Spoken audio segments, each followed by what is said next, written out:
সন্দৰ্ভত ডাঙৰ ঘোষণা কৰিছে মুখ্যমন্ত্ৰীয়ে কৈছে 1 আৰু 2 মিছন ধৰা 1 আৰু 2 যি মিছন ধৰা অভিযান আছিলে সেই অভিযানত যিখিনি কাম সম্পন্ন হৈ গৈছিলে আৰু যিখিনি কাম পেন্ডিং হৈ গৈছিলে সেইখিনি কাম মিছন বসুন্ধৰা 3 সম্পন্ন কৰা হ'ব। এই মুহূৰ্তত ডাঙৰ খবৰ, আপুনিও কাগজ পত্ৰ সাজু কৰি ৰাখক।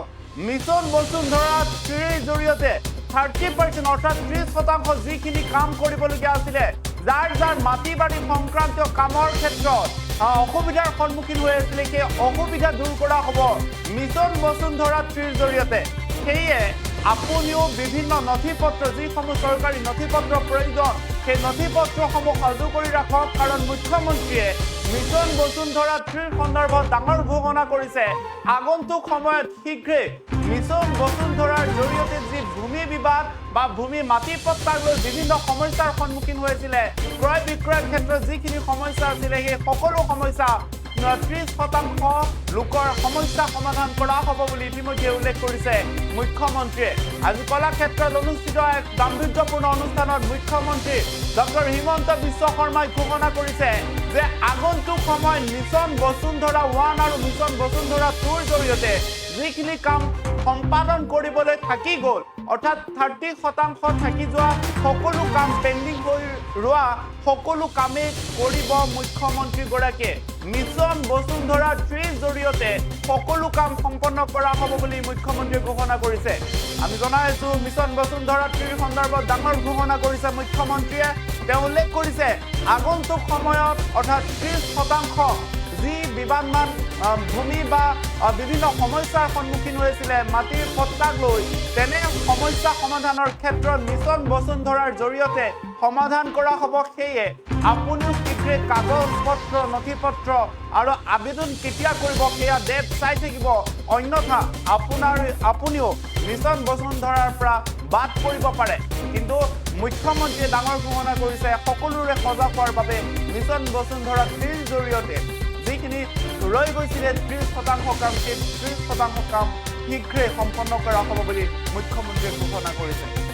কি মন্তব্য কৰিছিলে মিছন বসুন্ধৰা 3 সন্দৰ্ভত সেয়া শুনাই ল'ব বিচাৰিছো। কোনোবা উপায়ুক্তই কোনোবা জিলাত লোৱা পদক্ষেপৰ বাবে কিছু লোকে সকাহ পালেও তাৰ পিছত সি আকৌ জটিলতাৰ সন্মুখীন হৈছিল। মিছন বসুন্ধৰা 1, মিছন বসুন্ধৰা 2 জৰিয়তে আমি অসমৰ ভূমি সমস্যাৰ 30% কাম আমি সমাধান কৰিব পাৰিছিলো। মিছন বসুন্ধৰা 3 আৰম্ভ হ'ব আৰু এই সময়ছোৱাত আমি আৰু 30% ভূমিৰ সমস্যা আমি সমাধান কৰাৰ বাবে প্ৰচেষ্টা ৰাখিছো। আৰু শেষত গৈ আমাৰ ৰাজ্যখনক টাইটেল গ্যাৰেণ্টি, অৰ্থাৎ যাৰ হাতত মাটি আছে সেই মানুহজনৰ মাটিৰ অধিকাৰক চৰকাৰে বিধিগতভাৱে গ্যাৰেণ্টি দিব যে আমাৰ যদি কাগজত এই দুখৰ মাটি অমুকৰ নামত লিখা আছে, তেতিয়াহ'লে আৰু আন প্ৰয়োজন নাই, this is the final proof. অৰ্থাৎ টাইটেল গ্যাৰেণ্টিৰ ফালে আমি ৰাজ্যৰ ভূমি ব্যৱস্থাক লৈ যাব খুজিছো। আৰু তেনে কৰিবলৈ যাওঁতে যথেষ্ট ডিজিটেল টেকনলজি আমি প্ৰয়োগ কৰিবলগীয়া হৈছে। ড্ৰোনৰ পৰা আৰম্ভ কৰি GIS মেপিঙৰ পৰা আৰম্ভ কৰি আমি এটা নতুন ডিজিটাইজেশ্যনৰ ফালে আমি গতি কৰিছো। কোনোবা উপায়ুক্তই কোনোবা জিলাত লোৱা পদক্ষেপৰ বাবে কিছু লোকে সকাহ পালেও তাৰ পিছত সি আকৌ জটিলতাৰ সন্মুখীন হৈছিল। মিছন বসুন্ধৰা 1, মিছন বসুন্ধৰা 2 জৰিয়তে আমি অসমৰ ভূমি সমস্যাৰ 30% কাম আমি সমাধান কৰিব পাৰিছিলো। মিছন বসুন্ধৰা 3 আৰম্ভ হ'ব আৰু এই সময়ছোৱাত আমি আৰু 30% ভূমিৰ সমস্যা আমি সমাধান কৰাৰ বাবে প্ৰচেষ্টা ৰাখিছো।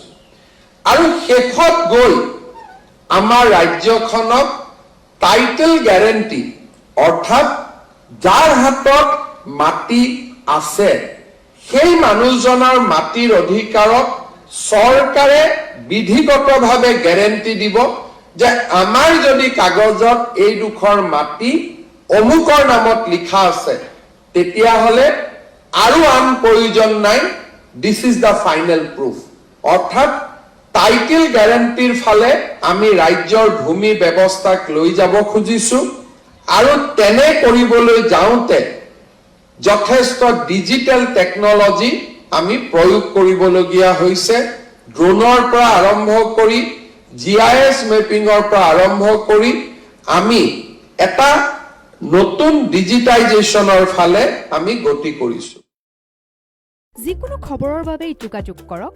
7099017330 আৰু 7099017110 নম্বৰত